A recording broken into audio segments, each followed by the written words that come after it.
মানে মানুষের বিভিন্ন জায়গা জবরদখল করিয়া মানে ডকুমেন্ট বানাইয়া ফলস এই ধরনের পেশাদারি এরা। জমি সংক্রান্ত বিষয়ে শিক্ষক পরিবারের উপর হামলা, দুই পক্ষের মারপিটে আহত বেশ কয়েকজন। কাটিগড়া থানায় এজাহার। ঘটনাটি সংঘটিত হয়েছে রবিবার ভোর 5টা নাগাদ কাটিগড়ার লহমালিতে।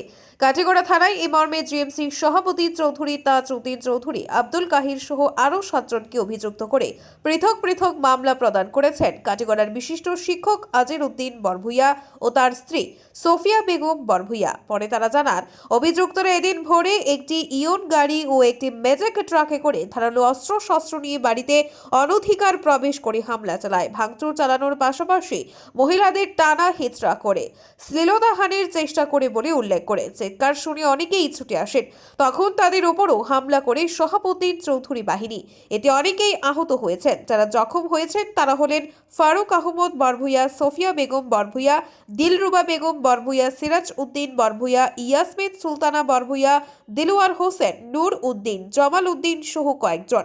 খবর পেয়ে কাটিগড়া পুলিশের কর্তা এল চিংচং দলবল নিয়ে ছুটে যান ঘটনাস্থলে। তিনি জিএমসি শাহাবুদ্দিন চৌধুরীকে সরজমিন থেকে থানায় নিয়ে আসেন। বাকিরা পালিয়ে যেতে সক্ষম হয়। এই ঘটনায় অপর পক্ষে শাহাবুদ্দিন ও সামিম আহমদও আহত হয়েছেন। তাদের কাটিগড়া মডেল হাসপাতাল কর্তৃপক্ষ প্রাথমিক তদন্তের পর ছেড়ে দিয়েছে বলে জানা গেছে। অভিযুক্ত সভাপতি চৌধুরীরা এদিন যে দুটি গাড়ি করে এসেছিল, সেই ইয়ন গাড়ি ও ম্যাজিক ট্রাকে উত্তেজিত জনতা ভাঙচুর চালায়। এদিকে শিক্ষক আজির উদ্দিন বরভুইয়া ও তার স্ত্রী এই ঘটনায় জড়িতদের উপযুক্ত শাস্তির দাবি জানান প্রশাসনের কাছে। পুলিশ সূত্রে জানা গেছে, এই জমি খণ্ড নিয়ে আদালতে আইনের ধারা 145, 146 মামলা চলছে। আজকে আমি তো আমার অভ্যাস মানে ঘুম থেকে একটু সকাল উঠা প্লাস ফজরের নামাজে যাই, ঘরতেই বাইরে যাইতে আবার দরজা খোলা, গেটও খোলা। আমি গেছি গিয়া মসজিদটাও আমার পাশে আছে। নমাজটা শেষ হয়েছে না, ওখান থেকে গিয়া বুধভাই হাল্লা চিৎকার, দৌড়াইয়া আইছি। ওখানে বেঠিনতে ওইখানে রেল ফসাদ দিতরা দৌড়াইয়া আইয়া দেখি তারা 3টা মানুষ ঢুকে গেছে। তাজউদ্দিন, জিএমসি শাহাবুদ্দিন আর খাইর আলী। এরপরে তো দৌড়াইয়া আইছি, আমার সকালপুর যে প্রেয়ার যেটা এটা শেষ হয়েছে না, দৌড়াইয়া আইয়া ও হাল্লা চিৎকারে আরও কিছু মানুষ জমাজমি করছেন। করিয়া কিছু গ্রামের মানুষও এখানে আইয়া উপস্থিত হয়ে গেছে। 2টা মানুষ এখান থেকে বাগি গেছে গিয়া। আর আরেকটা শাহাবুদ্দিন যে গ্রামের মানুষের চেষ্টা করছেন মানে কিছু মারধর করার লাগিয়া, কিন্তু আমি এমনিতেই আমি শান্তিপ্রিয়, আমি চাই না মায়ের ডাঙ্কা ফসা দিতে বাড়াইতাম। শেষ পর্যন্ত আমি মানুষটারে রক্ষা করছি, আর নাই মানুষ মারলিল। এই ধরনের মানে মৌ আইছে, শেষ পর্যন্ত আমি তাদের রক্ষা করছি। দিন গিয়া এরা মানে মানুষের বিভিন্ন জায়গা জবরদখল করিয়া মানে ডকুমেন্ট বানাইয়া ফলস এই ধরনের পেশাদারি এরা। আমি এর আগেও মিডিয়ার মাধ্যমে এরার কিছু জিনিস আমি জানাইছি। আর আপনার মাধ্যমে আমার একটা আর্জি হইল যে প্রশাসনে এরারে দৃষ্টান্তমূলক একটা শাস্তি দিত, এরা যে সমস্ত অপরাধে লিপ্ত। আর আমার গড় ঢুকিয়া আমার মেলুকদের শ্লীলতা হানি ঘটাইছে, এবং কিছু মানুষ যদিও এটা মারাত্মক নাই, কিছু জখমি আমার মানুষও আছে। আমি একটা এফআইআরও দিছি থানাতে। আর আপনারা আর চ্যানেলের মাধ্যমে এই সংবাদটা প্রচার করিয়া যাতে প্রশাসনের দৃষ্টি আকর্ষণ করিয়া এরারে দৃষ্টান্তমূলক শাস্তি দেওয়া হয়, এটা আমি আবেদন জানাই।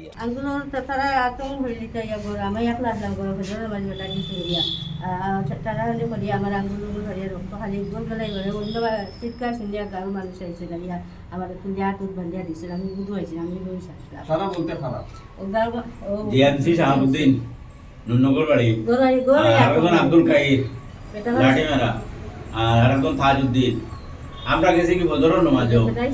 ও সময় তারা 2টা গাড়ি লইয়া ঢুকছেন। ঢুকিয়া এমত অবস্থায় জিজ্ঞেসেন বেটা মানুষ খানো।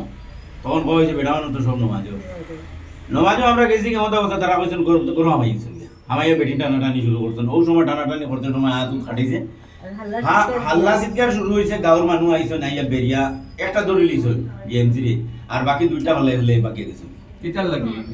ব্যাপারটা তারা রাত্রে তো গ্যাং বানায়। রাত্রে ওই তো জায়গা বউ মাফিয়াগিরি করতে করিয়া অন্য একটা জায়গারে জবরদখল করিয়া 2 মাস থেকে তারা চেষ্টা করে অন্য ঢুকতো। আর আজকে তারা জানি না হয়তো ফাইনাল মনে হয় আজকে ঢুকি যাওয়ার প্ল্যান হঠাৎ থেকে ঢুকছে। ঢুকতে এমন হয়েছে যে মানুষ একটা ম্যাজিক গাড়িতে বিরাট মানুষ লইয়া আইছে, আর একটা ইনো গাড়ি আছে, আরো 2-3টা গাড়ি আছে, এটা ফালে ও সময় মানে টানাটানির সময় পরে আমরা গাঁওর মানুষ দৌড়িয়ে আইছেন আমরা বাঁচানি। ওই সময় 3 জনের মধ্যে জিএমসির ধরে হয়েছে, আর তাজউদ্দিন এবং আব্দুল কাইর এরা বাকি গেছে, আর আরো গৌর অনেক মানুষ আসলো। জিএমসি সারা হয়ে গেছে পরে জানি না, আমরা তো শেষ পর্যন্ত এবার প্রাপ্ত দারোগারা তো সন্দেহ দেওয়া হয়েছে। আচ্ছা, দাবি জানাইয়া যে এই সমস্ত যা কলঙ্কিত মানুষ আছে এরা যে কোনো অবস্থায় ধরিয়া আইনের আওতায় নেওয়ার লাগে এবং আমরা যে কোনো সেফটি দেওয়ার লাগে। কারণ আমরা বাড়ি করে রইতে পারতাম না, আমরা বাড়ি থাকিও না, আমরা বাড়ির বেটা মানুষ থাকুন না, সব দূরে দূরে থাকুন। যার কারণে আমরা এই প্রশাসনে আমরা সেফ দিতে লাগবো, নাইলে আমরা তো বাঁচতে পারতাম না, হয়তো কোনো আর অঘটন করতে পারে। দাদার নাম কি স্যার?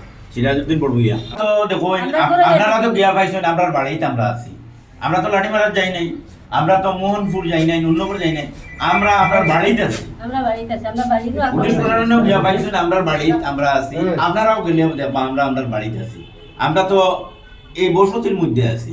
তারার বাড়ি একজনের বাড়ি হলো নুননগর, আরো 2 জনের বাড়ি আমার বাড়ি থেকে 3-4 কিলোমিটার দূরে। তারারে তো আমার বাড়ির দৌড়া খাইল, তারারে তো আমার বাড়ির দৌড়লাম।